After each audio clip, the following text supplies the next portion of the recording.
So this is by far one of my favorite trails on the Oregon coast. Got a creek down there, leads all the way to the ocean. That's where I'm heading now. I'm going to turn the camera on and let you come along with me while I tell you a story about this place.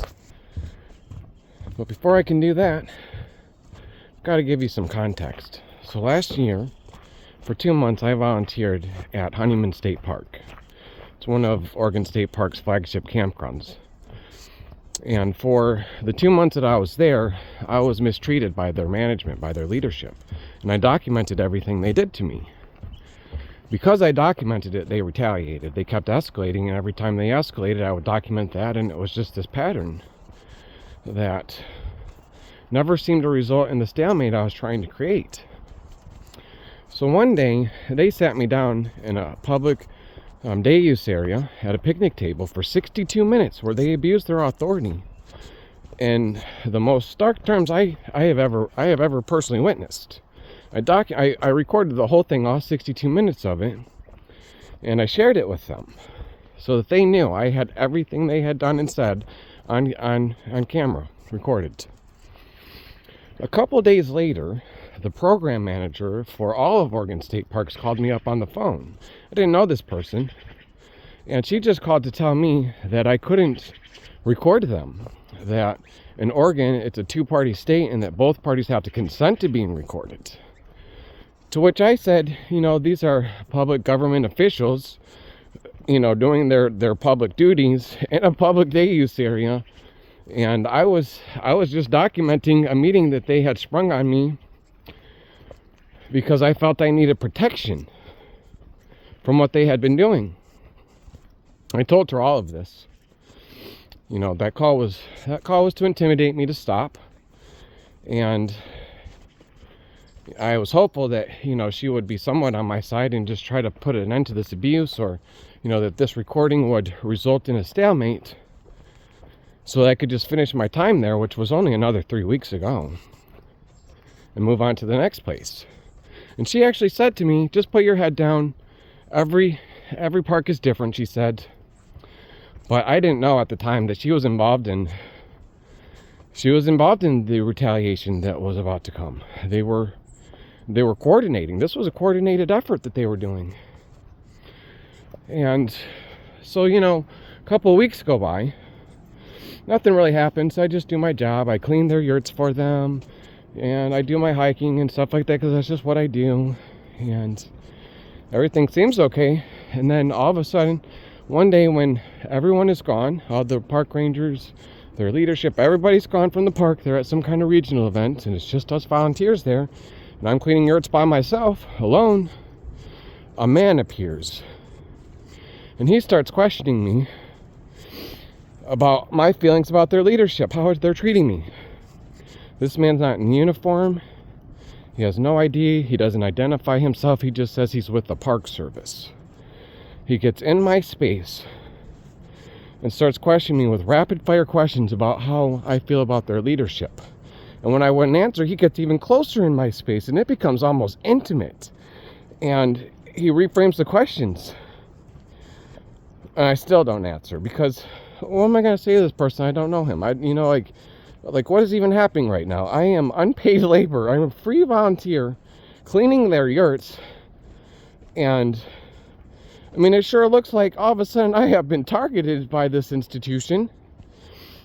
And, the man leaves. And I document it with my supervisor. I immediately email her and tell her what happens. She confirms it.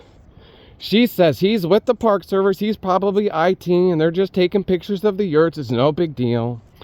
And, I just needed it documented because I knew, if anything ever comes to this, just contemporaneously documenting is really all I needed to do. So I kind of just brushed it off. I'm like, okay, this is another thing she's doing. She's just completely abusing her authority. And, you've only got a couple more weeks to go. Just put your head down. Get through your time there. So that's what I do. And a couple days later, she actually emails me a second time to confirm. Yes, I confirm this was an IT person. Never tells me who they are, what they're doing, nothing like that. But, This is proof that the institution is willing to claim credit for what happened that day. So, it's there. It's in their records forever. And so from there, I let it go. I'm not making an issue out of this. I documented it's done. But then less than a week later, I happen to be cleaning yurts again, and the manager calls me up on the phone. And he tells me they want to have another meeting with me. I think it was like 1 or 2 days before my term would have been over. I would have had one shift left. And I knew, okay, this is another ambush by these people. So I asked him why. And he doesn't have a good reason. He stumbles through an answer for a minute and then finally just blurts out something about a homeless man's journal and a comment I had made to a park ranger and saying I'm still being a problem. And I say, this man, I'm not. That's not true. You're just a bully. I tell him he's just a bully. And he immediately fires me on the spot for saying this, I guess.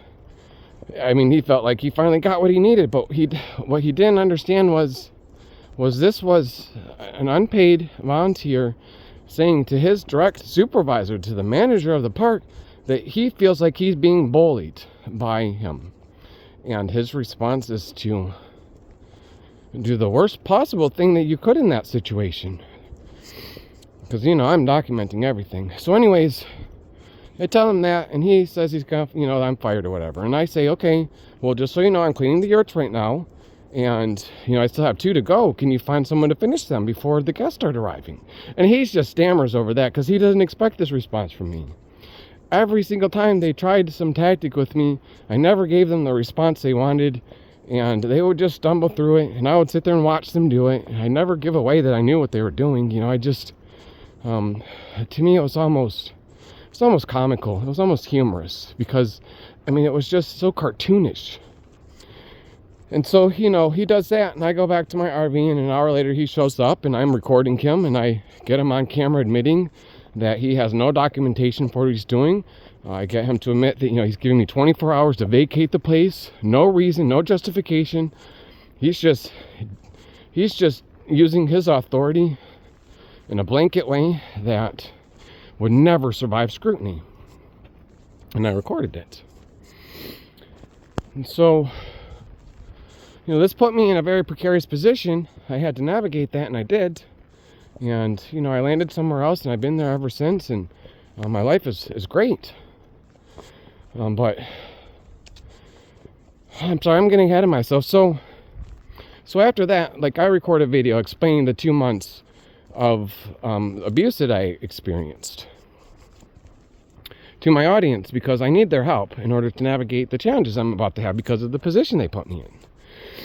And the next day I have a meeting with the program manager, and she spends 32 minutes, 31 minutes, something like this, just disparaging me, mischaracterizing everything that had ever happened in that park, painting me as some kind of unstable individual, and just using her position of authority to ram a narrative down my throat that I couldn't possibly have defended in the moment, because that would have just made it look like a confirmation of what she was saying, so I don't do that. I just document. I record the meeting.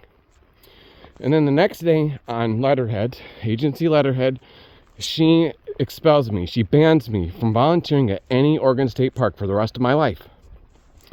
And she puts the reason in writing because of the comments I made about staff in that video where I documented what they had done. This is the only time they have ever acknowledged any of my documentation, was that one video. She never acknowledged the 62 minutes at the picnic table. She didn't... Nothing about this process was legitimate.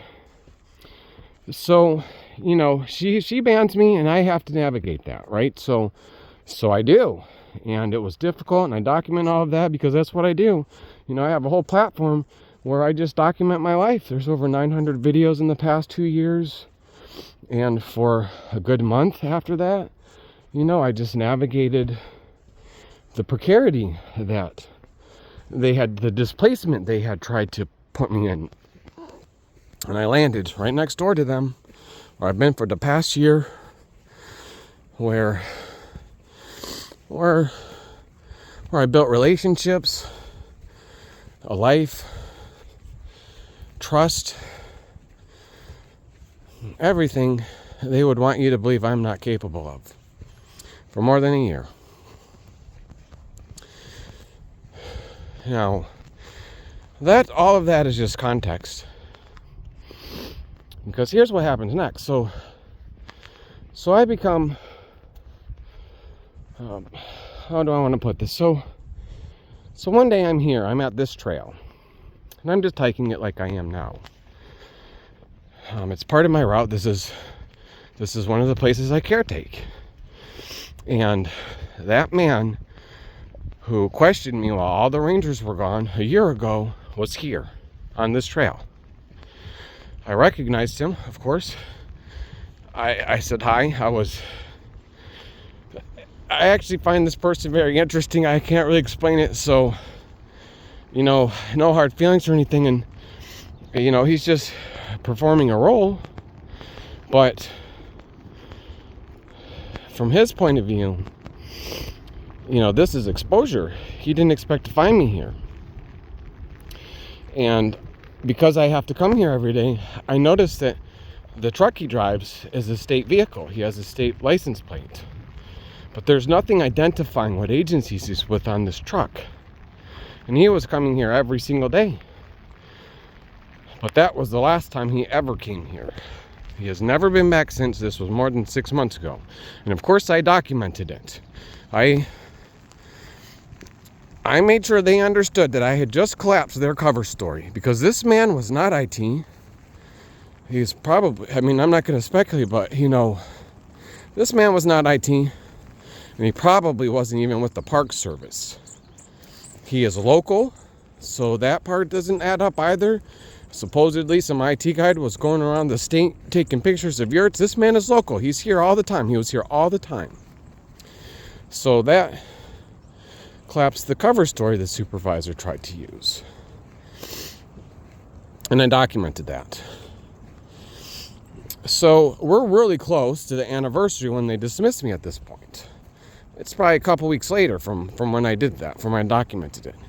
And then on the anniversary, one of my days off, I'm sitting inside my RV just working on the computer when suddenly three police officers with guns show up at my door behind a locked gate on restricted federal land, saying I'm not in trouble, but they're concerned about what I'm posting about Oregon State Parks online. That's what they came there to do, to send a message on the anniversary of the dismissal behind a locked gate on restricted federal land. They were telling me they could reach me. Because how do you even know where I am when that place doesn't even have a physical address? I refused to talk to them. I told them that I wouldn't talk to them without an attorney. Shut the door, and then I got on the camera and I recorded. I documented that they were there, and I captured two of their vehicles on camera, one of their license plates, as they were leaving. Before they even made it back to their offices, I had that clip up on YouTube. Now, this created a whole new situation that mirrored the same situation from a year ago. They were trying to displace me again by doing it through another agency, getting another agency involved to help them do it. Because now I have to explain and navigate all of this with my local crew. I have to, why weren't there police here? And, that was the obvious goal, and I navigated it. And I documented everything. And I got documents from my current agency and all of that, proving that I even submitted official incident reports about intimidation, everything. I submitted public records requests to find out the identity of the people who were there, which they're still hiding, by the way. And nothing legitimate works that way. So, I guess that's the story, really. It's a story about how a simple volunteer with no power, no nothing, who just documents his life, experience increasing severity of escalation and intimidation from a state government.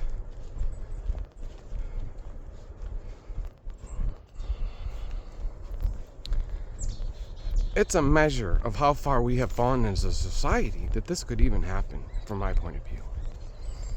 I mean, I was just free labor there, doing a job for free because I believed in the mission, because it was the life I wanted to build here. And all because one supervisor at the very bottom of the ladder, the first rung on the ladder, all because she couldn't tolerate a written record about her. They used every amount of force they had to try to make it go away, to try to make me go away. Because when you have a clean record,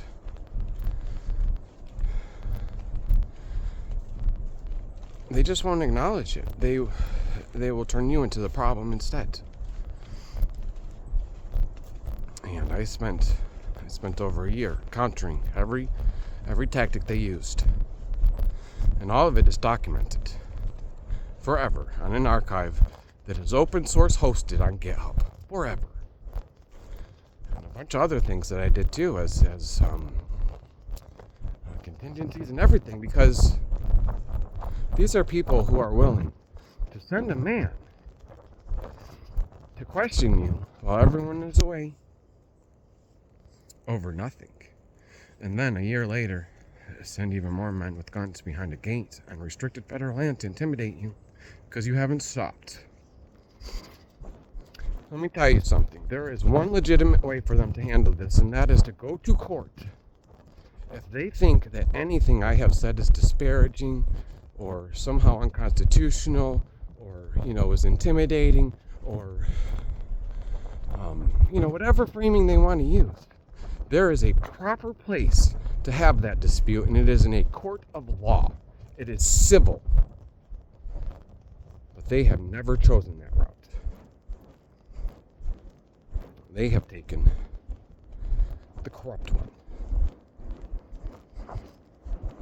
But I'm still here. Still documenting. Still hiking this trail.